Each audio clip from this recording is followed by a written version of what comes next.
আপনারা জানেন ৪ঠা সেপ্টেম্বর নাগরিক সমাজ পথে নেমেছিল মোমবাতি হাতে। আর এই ঘটনায় মাথাভাঙাতে উত্তেজনা তৈরি হয়েছিল। মাথাভাঙার ঘটনাকে কেন্দ্র করে ৩ জনকে ইতিমধ্যেই গ্রেপ্তার করেছে মাথাভাঙা থানার পুলিশ।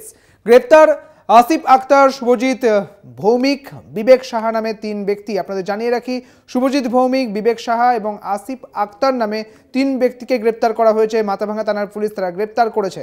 আপনারা জানেন যে ৪ঠা সেপ্টেম্বর বিচারের দাবিতে একেবারে আলোর পথযাত্রী হয়ে নাগরিক সমাজ পথে নামে বিভিন্ন জায়গায় গোটা বাংলা জুড়েই এই ছবি দেখা গিয়েছিল এবং মাথাভাঙাতে, কোচবিহারের মাথাভাঙাতেও এই ছবি উঠে এসেছিল। এবং মাথাভাঙার এই ঘটনা যেখানে প্রতিবাদ চলছিল, সেই প্রতিবাদেই কিন্তু মারধর করা হয় এবং এই মারধরের অভিযোগে ৩ জনকে গ্রেপ্তার করা হয়েছে। মাথাভাঙার ঘটনায় ৩ জনকে গ্রেপ্তার করলো মাথাভাঙা থানার পুলিশ। গ্রেপ্তার আসিফ আক্তার এবং শুভজিৎ ভৌমিক, বিবেক সাহা নামে ৩ ব্যক্তি। অভিযোগ ছিল যে তৃণমূল আশ্রিত দুষ্কৃতীরাই এই ঘটনা ঘটিয়েছে এবং তারপরেই মাথাভাঙা থানার পুলিশ তারা গ্রেপ্তার করেছেন। মাথাভাঙা থানার পুলিশ গ্রেপ্তার করেছে যে ৩ জনকে। আপনাদের জানিয়ে রাখি, ৩ জনের নাম আসিফ আক্তার, শুভজিৎ ভৌমিক এবং বিবেক সাহা। মাথাভাঙা থানার পুলিশ তাদের গ্রেপ্তার করেছে। আপনাদের জানিয়ে রাখি, মাথাভাঙাতে যে মোমবাতি জ্বালিয়ে যে প্রতিবাদ, আরজিকর কাণ্ডের প্রতিবাদ, সেই প্রতিবাদ মিছিলের মধ্যেই এই তাণ্ডব চলে, যেখানে মাথাভাঙার ঘটনায় ৩ জনকে এখনো পর্যন্ত গ্রেপ্তার করা হয়েছে বলে খবর। মাথাভাঙা থানার পুলিশ গ্রেপ্তার করেছে ৩ জনকে।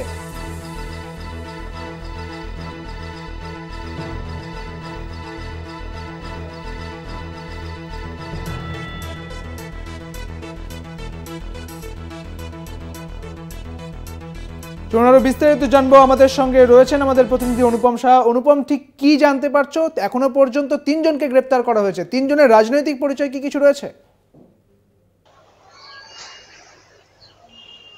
একদমই, দেখো, গতকালকে তিলোত্তমার বিচার চেয়ে মাথাভাঙা মহকুমার চৌপতিতে যে কর্মসূচি ছিল, সেখানে কিন্তু তিলোত্তমার প্রতিকৃতির ছবি মুছে দেওয়ার অভিযোগ ওঠে তৃণমূল কংগ্রেসের বিরুদ্ধে এবং এই ঘটনায় কিন্তু যথেষ্ট চাঞ্চল্য ছড়ায়, ধস্তাধস্তি হয় এবং প্রদ্যুৎ সাহা নামে একজন কিন্তু আহত হন ঘটনায়।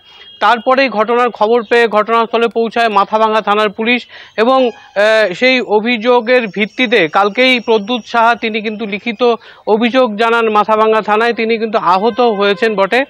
তারপরেই কিন্তু সেই পরিপ্রেক্ষিতে আজকে মাথাভাঙা থানার পুলিশ মোট ৩ জনকে গ্রেপ্তার করেছে, এমনটাই জানিয়েছেন মাথাভাঙার অতিরিক্ত জেলা পুলিশ সুপার সন্দীপ গড়াই। তিনি যেটা জানিয়েছেন যে এদের রাজনৈতিক পরিচয় কিছু বলতে চাইনি, রাজনৈতিক পরিচয় নিয়ে কিছু বলতে চাননি, কিন্তু তিনি যেটা জানিয়েছেন যে প্রদ্যুৎ সাহা তিনি ৩ জনের নামে অভিযুক্ত ৩ জনের নামে কিন্তু অভিযোগ জানিয়েছেন এবং তারপরেই সেই অভিযোগের ভিত্তিতেই কিন্তু আজকে ৩ জনকে গ্রেপ্তার করা হয়েছে। তবে এখনো পর্যন্ত কিন্তু তাদের রাজনৈতিক কোনো পরিচয় জানা যায়নি।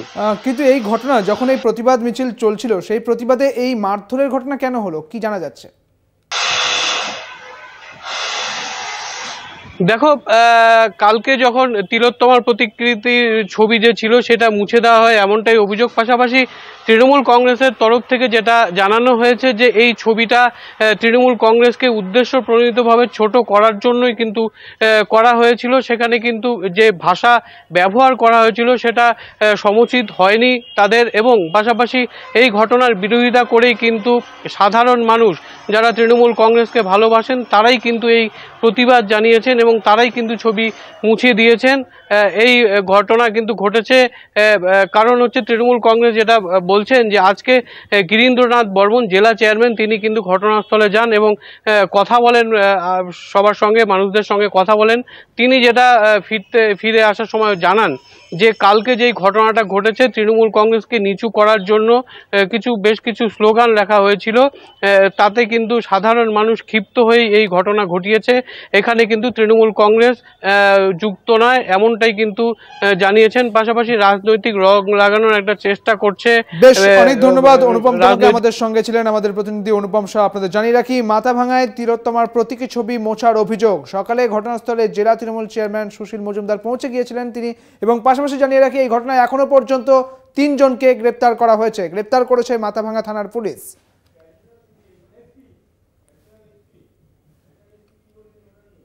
এবং অ্যাডিশনাল এসপি তিনি ঠিক কি বলেছেন শোনাবো। পুলিশ খুবই অ্যাক্টিভলি ওই স্পটে পৌঁছায় এবং পুরো জিনিসটাকে কন্ট্রোলের মধ্যে নিয়ে আসে। ফার্দার কোনো এসকালেশন হয়নি এবং পুরো জিনিসটা এখন পরিস্থিতি আমরা কন্ট্রোলের মধ্যে নিয়ে চলে এসেছি। দুপক্ষের কাছ থেকে কি অভিযোগ এসেছে আপনাদের কাছে? আমাদের কাছে এখনো পর্যন্ত একটা কমপ্লেন জমা পড়েছে এবং সেই কমপ্লেনটেই 3 জনের নাম আছে এবং সেই 3 জনকেই আমরা অ্যারেস্ট করেছি। স্যার, এই 3 জন যাদের অ্যারেস্ট করেছেন তাদের কি কোনো পলিটিক্যাল ব্যাকগ্রাউন্ড রয়েছে? ওটা তদন্ত সাপেক্ষ, আমরা ওটা ইনভেস্টিগেশন করে দেখছি, সমস্ত অ্যাঙ্গেলে ইনভেস্টিগেশন করে দেখছি। বাট 3 জনের নাম আছে আমাদের কাছে, এফআইআর নেমড আসামি, তাদেরকেই আমরা অ্যারেস্ট করেছি এবং তাদেরকেই আমরা কোর্টে ফরওয়ার্ড করছি আজকে। স্যার, এফআইআরটা কাদের পক্ষ থেকে করা হয়? এফআইআরটা করেছেন প্রদ্যুৎ সাহা বলে একজন ব্যক্তি, তিনি মাথাভাঙা শহরের বাসিন্দা।